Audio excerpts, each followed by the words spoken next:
Is there a chance to survive when the universe throws you into a completely different world? Space technology will help to cope with any danger, but how to become your own in the medieval world of Vikings? And what do you do if alien monsters are following you around on Earth? Watch fantastic recaps by fans of the movies. In what would seem to be Norway in the year 709, a spaceship crashes in the kingdom of Heorot. The ship falls into a lake, but two human figures in spacesuits emerge from it.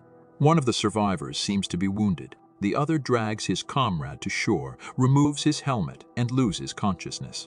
In his head flashes memories of departure from his home planet, the scene of farewell to his wife and son. The hero comes to his senses and realizes that his comrade died from injuries received during the accident. He sees a device from his ship floating on the lake and dives after it. Kanan triggers the device and it downloads information into his brain about the planet, the locals, and their language. The man buries his friend and arms himself with a high-powered blaster from his ship. Turning on the radio beacon, he goes into the forest and finds a ruined village. There are no people in it, and judging by the tracks, the settlement was attacked by some monster. Suddenly, a rider on horseback appears in the village and Kanan tries to escape into the forest. But the rider attacks him and knocks him down. The blaster falls into a mountain stream and is irretrievably lost. Kanan regains consciousness when he is tied up and dragged by a young Viking named Wulfric, the future king of his tribe. Meanwhile, in the village, the current king, Hrothgar, is training his daughter Freya in sword fighting. He advises the girl to marry Wulfric, but she believes he will be as ruthless as his father. The man advises her to hurry up and choose another husband if she doesn't want to be with Wulfric. The future king comes to their training session. You can see from his demeanor that he sympathizes with the girl, but is against her sword fighting as a man. Wulfric promises her to take care of her personally. The girl leaves and the Viking tells her father about his discovery in a neighboring village, which is led by another chief gunner. Wulfric believes that the village has been attacked, though no bodies are left at the scene. The men discuss that Gunnar has gone to trade with merchants from Ruse, but when he returns, he believes that Hrothgar arranged the attack. Wulfric informs about the prisoner, and the leader orders to gather as much information about him as possible. The Viking takes Kanan to one of the huts for questioning. The man says that he came from an island in the north and was hunting a dragon. But Wulfric does not believe him and starts beating him. Kanan gets into a fight with the men who hold him down, but soon Wulfric overpowers him and holds a knife to his throat. The Viking decides not to kill the prisoner just yet and simply knocks him out. He asks Freya to watch over Kanan, but the girl is reluctant to do so. Then Wulfric says that the captive will die because of her, and Freya has nothing to do but take care of the man's wounds. She goes to his hut to help him, and Kanan pretends to be unconscious. Wulfric tells Hrothgar about the interrogation, which did nothing to help. The king offers to send messengers to Gunnar to convince his neighbor that they had nothing to do with the attack on his village. Wulfric offers to kill Gunnar, whom he believes was involved in his father's death. But Hrothgar thinks that the young Viking must learn to control his emotions in order to become a noble king. At the hut, Freya questions Kanan about the attack on Gunnar's village, but the man says he did not do it. During the procedures, the girl discovers that the captive has freed himself from the ropes and tries to call for help, but Kanan knocks her out. Viking Bjorn, who has been guarding the captive, runs into the cabin. Kanan manages to defeat his opponent and escape from the hut. He tries to escape from the Viking village when he hears the scream of one of the sentries being attacked. The other sentry signals the attack to the entire village. The Vikings grab their weapons and head to the fortress walls to meet the attackers. But when they hear the screaming of women inside the village, they realize that the attack has already happened. One of the villagers sees a strange monster attacking their village, but the monster kills him before he can warn his comrades. Kanan sees the light from the monster and starts chasing it.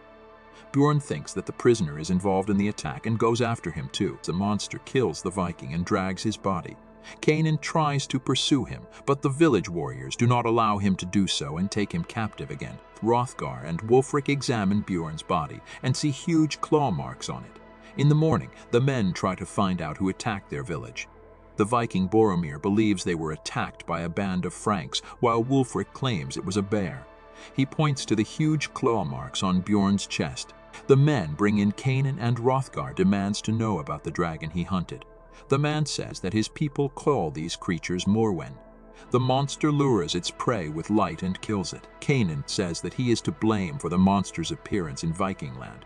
The Morwen snuck onto his ship and killed the entire crew, after which the ship was wrecked. He asks the Viking king to allow him to go with his warriors to track down the monster. Although the villagers do not believe Canaan, they take him along on the hunt for the one responsible for the attack on the village and the death of its inhabitants. Before doing so, the captive's hands are tied and Freya punches him in the face in retaliation for his attack in the hut. While searching for the monster, King Hrothgar tries to find out from Canaan what brought him to the Viking lands.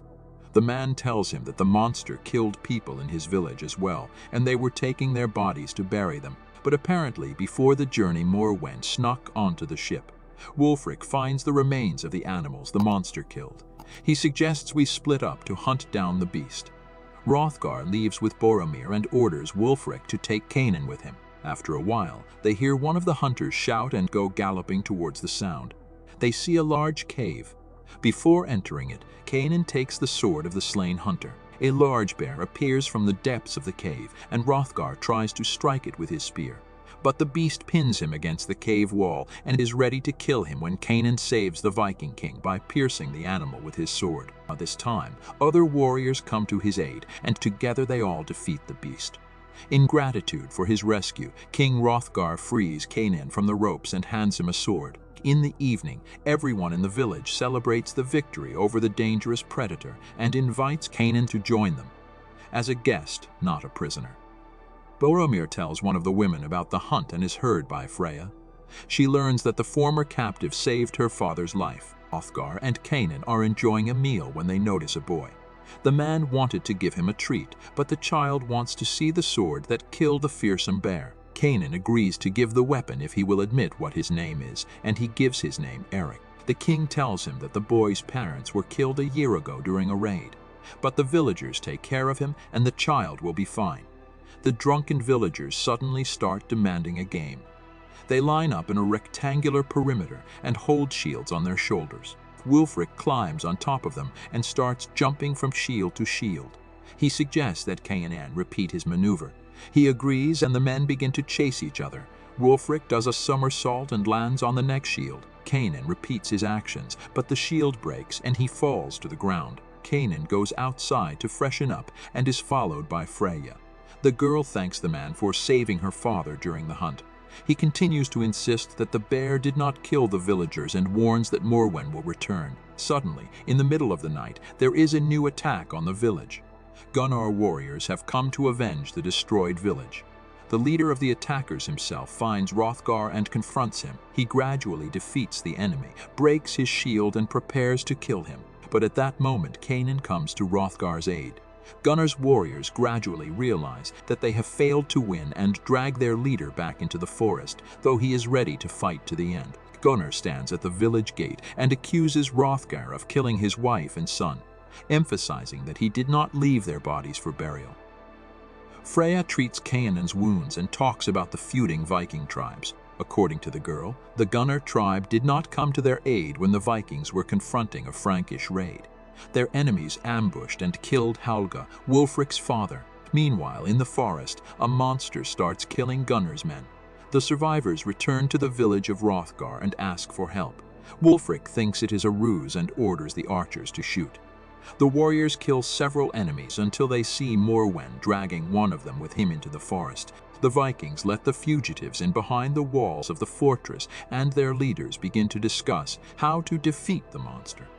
Wulfric suggests tracking down and slaying the monster like a hunt. Canaan, who knows more about Morwen, says that it is too strong in the open and can be defeated if lured into a trap. In the morning, he asks the people to dig a huge hole and collect firewood and all the whaley oil. In it, the villagers set up several pillars with shields on top and fill the pit with whale oil. In the evening, Canaan has dinner and invites Freya to join him. He says that Hrothgar has offered him to stay in their village and live like a Viking, but he thinks this is a bad idea. The villagers know nothing about him. Then the girl asks him to tell her about himself. Canaan says that his people are not different from the Vikings in any way. They took over the lands where the Morwen lived and killed millions of living creatures, treating them as mere animals. The surviving monsters were hunted down. As a reward, Canaan was given a piece of land where he could live with his family. He left his wife and son there, heading off on his next mission. After a while, he learned that one of the surviving Morwen had killed his family and all the inhabitants of the settlement. Freya believes that all the events the man told him about are the will of the gods, but Canaan claims that he is to blame for the death of his loved ones as he failed to protect them. The girl then hands him the sword of the king that she received from her father Hrothgar. She says that if Canaan believes in the possibility of influencing his fate, he should not give up and use this weapon. The sword was passed down from the girl's ancestors from generation to generation until it came to her. She had to pass it on to someone who was truly strong and worthy. Late at night, Canaan and Wulfric go outside the walls of the fortress with the intention of luring Morwen into a trap.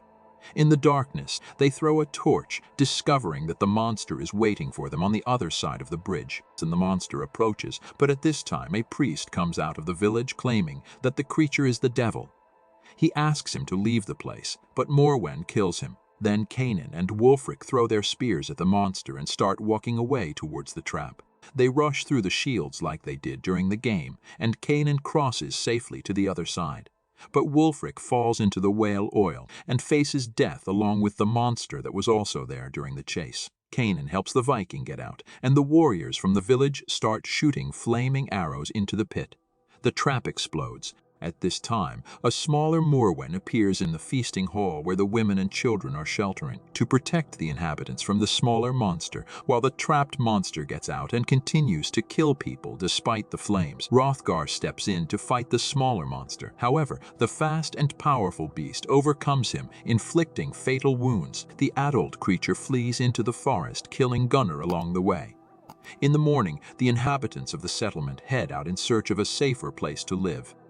Canaan realizes that stronger metal is needed to defeat the monsters. Along with Freya and Wulfric, he heads to the wreck site of his ship to retrieve the necessary materials. As the man tries to retrieve some metal debris, he senses a smaller Morwen floating beside him. He notices the girl's dress and realizes that the creatures have attacked the boat that was waiting for him on the surface. Upon surfacing, he discovers only a defeated Wulfric. Freya was carried off by the beasts. The men return to the village and ask Boromir to forge swords from their metal. Canaan, Wulfric, and the squad of warriors then descend into the well, realizing that somewhere in there is the lair of the Morwen. Meanwhile, Freya comes to her senses at the monster's hideout where they keep the bodies of their victims. She sees a smaller monster eating one of the slain and then attacks the girl. Suddenly, the beast senses that there are other people in the hideout and promptly runs out towards them. The younger Morwen attacks the group of warriors, forcing them to split up. Canaan and Wulfric extinguish their torches to remain invisible, but continue to track the monsters. They notice a smaller creature engulfing one of the warriors. They attack it and Canaan manages to hurt its eyes.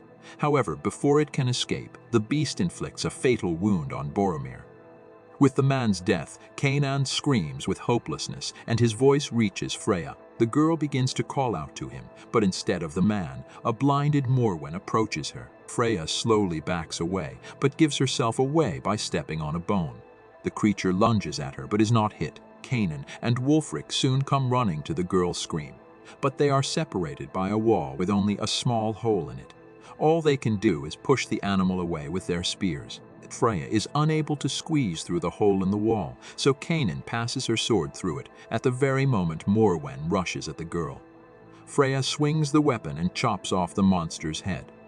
At this time, the adult Morwen wakes up and begins searching for the warriors. Canaan, Wulfric, and Freya escape from the cave and find themselves on a rocky ledge between two waterfalls. The only way out for the fugitives is to climb the rocks. Freya starts first, but is thwarted by Canaan grabbing her arm at the last moment. Wulfric starts to fight with Morwen, who has tracked them down. The monster grabs the Viking, but is hit twice in the head with a spear and lunges towards Canaan. The monster retreats back into the cave, but Canaan pursues him. The monster attacks the man with its tail, remaining unseen in the depths of the cave. Freya decides to return and support Canaan. The monster attacks the man again, and the man drops his sword. He raises his weapon and notices the figure of Morwen in the reflection. Freya stabs the monster several times at this time, and Kanan stabs it with his sword. The beast falls off the cliff, but at the last moment grabs the man's arm. Freya grabs his legs, and Kanan cuts off the creature's arm and watches it fall off the cliff into the water. Kanan and Freya return to the wounded Wulfric. The Viking recognizes that the monster is finished and hands Kanan the symbol of royalty, then dies. Kanan and Freya inform the villagers that they are in no danger and can return to Herod. The man hands the girl the royal crest and tells her that he has urgent business to attend to. They kiss goodbye. He dives in and says goodbye to the remains of his consort. He then arrives at the radio beacon that previously served as a signal for his search. At this time, a spacecraft approaches the planet. Kanan destroys the beacon with his sword and the ship moves away, losing the signal.